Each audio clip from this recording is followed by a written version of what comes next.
Yeah, this is always good. We got Megyn Kelly roasted Harry and Meghan Markle again. This always entertains me, so let's go ahead and watch it. Let's push play.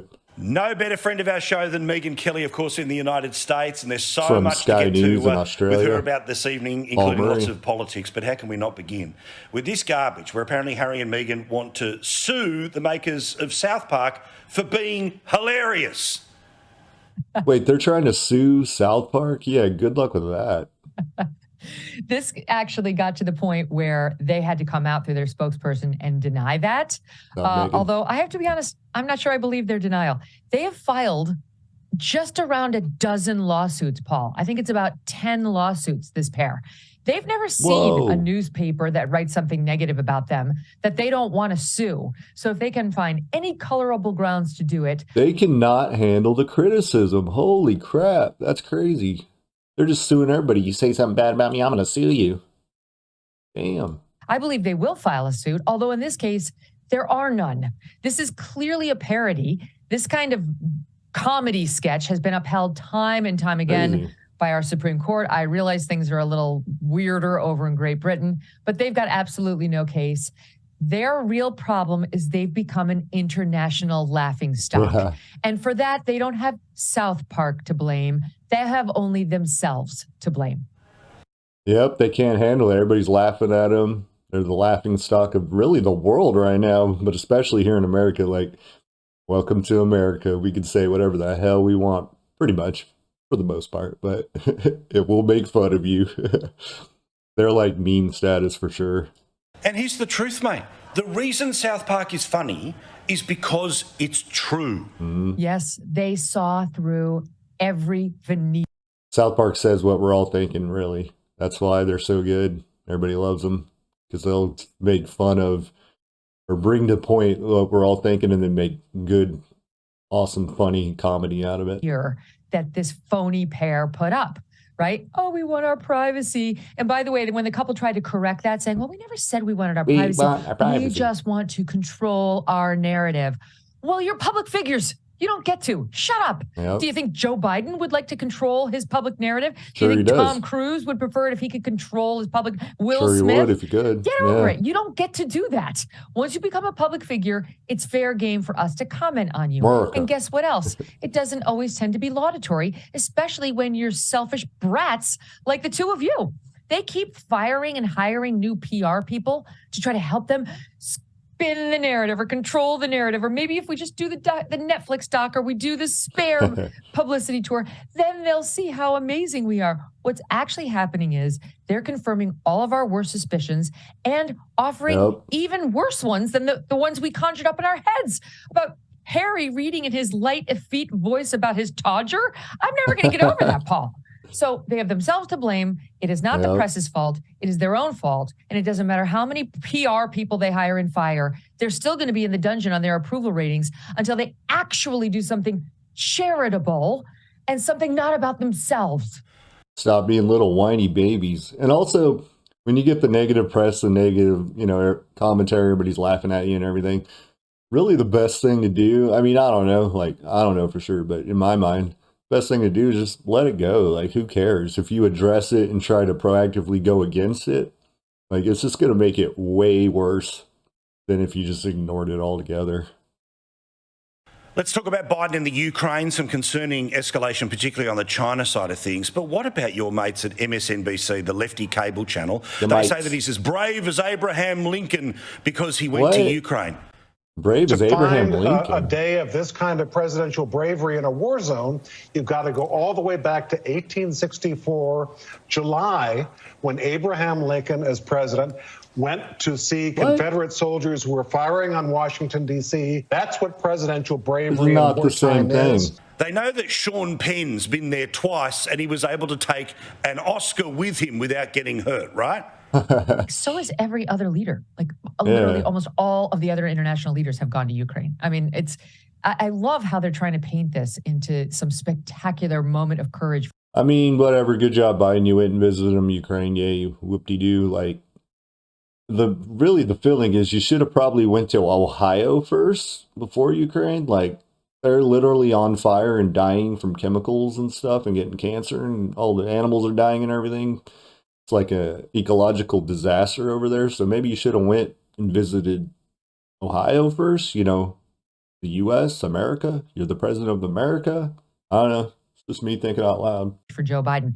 First of all, we called the Russians before he got there to make sure that there was, quote, deconfliction. Oh, they did? That was the word used by the White House.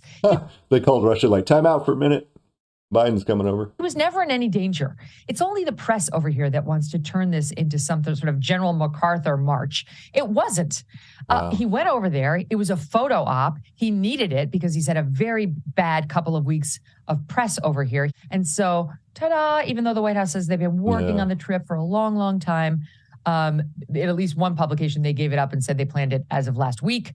He went over there. He tried to have a rah-rah moment. Surprise. And he spent the whole time misrepresenting the mood of the American people, saying, you know, we are behind you no matter how long it takes, you know, until it takes to win. No, we're not. The latest polls show that support for our arming Ukraine and sending money to Ukraine are all going in the wrong direction for him. Down, down, down. Now, let's talk about Sean Spicer. He's the... Hold on before we go on. Do you realize how much money we've sent over there already? Like, we've sent more money to Ukraine than a lot of countries' entire military budget, just to put it in perspective.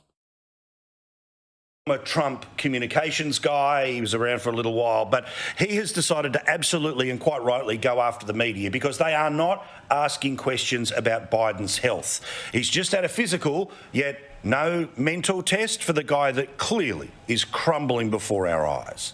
There's no question about it. Did you see he fell down the stairs of Air Force One again? Or didn't fall, but stumbled. I always get a chuckle out of that. But I think we all know, doesn't matter what side of the political aisle you're on, you can tell. Biden's not, he's having trouble. He's an old man, dude. Like, probably got early sets of dementia or something. I've seen my grandpa go through the same thing. It's sad and terrible, but it should not be the president if you're not all there, man. It's simple. I think the media coverage and accountability of this administration is an absolute travesty and a disappointment to journalism writ large. Oh, yeah. They did his physical, his annual physical at the White House last week and said, okay, he's a healthy 80-year-old man. They did not do a mental competency exam. They did not do anything to make sure he's functioning adequately mentally or emotionally, never mind. And once again, they didn't put the doctor out to answer questions. So we won't get the answers to those questions. We just have to try to disbelieve our lying eyes. They tried to say that the problem with his gait, you know, he walks strangely, had nothing to do with his mental faculties. Well, how do we know? What did you do? Let's see the MRI. Was one done? It doesn't appear so. So they're very guarded with information about his mental state.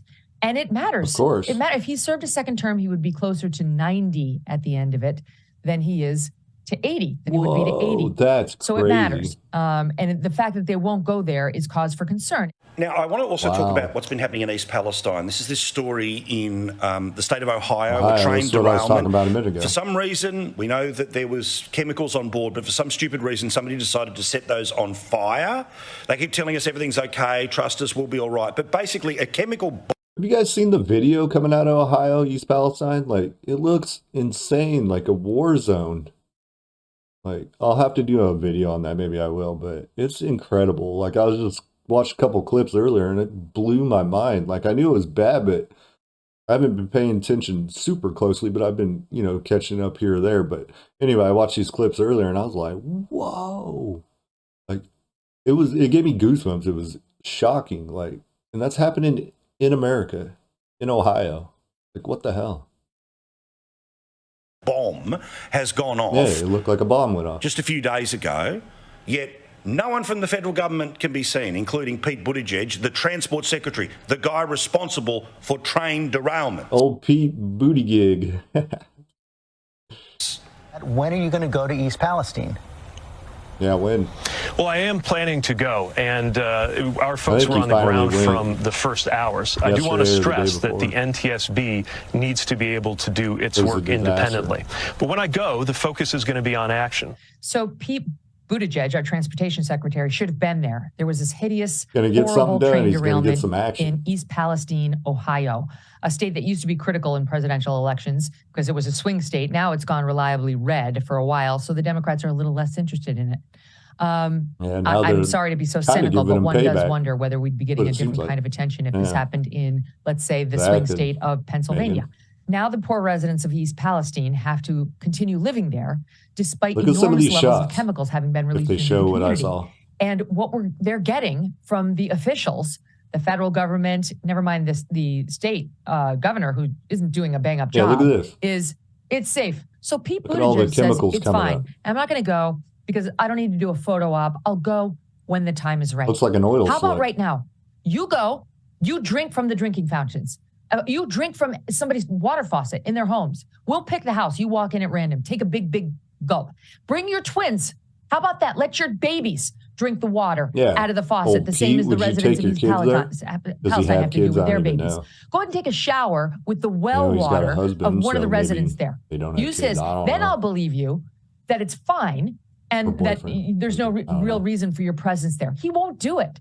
These people are scared and they're not being well managed. What we were learning now is that the few government officials. Yeah, I feel just so bad for the people who live there. Like, the government doesn't give a crap about them. And they literally have these toxic chemicals raining down on them. And, they can get cancer. Like, remember 9/11? After the 9/11 attacks and the buildings crumbled and they were doing the cleanup. And the government was like, it's okay, everybody get back to work. We got to show the terrorists that, we're united and we don't care, or that we stand strong and we'll survive this attack. And then so everybody went back to work in New York as all these chemicals and everything were still in the air, dust and everything, and they all died from cancer.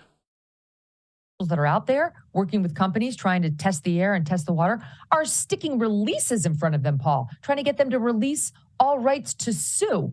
So these working class people who are just looking for clean air and clean water get bamboozled into releasing their rights by the same leftist politicians and surrogates and company representatives who are freaking out over gas stoves, saying, they need to be banned. They can cause childhood asthma. But we're supposed to believe their representations that the film and the dead fish in the river is absolutely nothing to worry about. Excellent point, Megan. Democrats are worried about our gas stoves. We got to ban them because they could cause asthma in our children.